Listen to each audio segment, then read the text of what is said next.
Sì, è un riconoscimento importante non solo per noi, ma per la Francia, per tutta l'Europa e per tutto il mondo.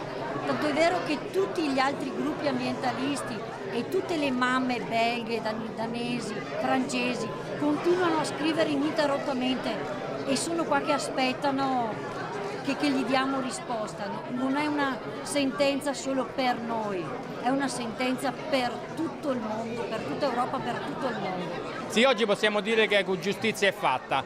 Questa è una battaglia che Legambiente ha iniziato nel 2014, quando il nostro circolo locale fece la prima denuncia. Si è costituito un grande fronte di popolo inquinato, tante associazioni, tante mamme, e noi siamo felici di questa sentenza che deve essere solo l'inizio, perché adesso c'è da fare la bonifica di tutto il sito produttivo e di tutta la zona inquinata con le falde contaminate. Ho chiesto una sentenza esemplare, mi pare che esemplare lo sia stato, quindi va bene così, le sentenze vanno rispettate, ma siamo soddisfatti. Dopo 130 udienze, dopo 4 anni, la sentenza rende giustizia, diciamo, rispetto a tutto quello che è avvenuto e a quello che era stato chiesto.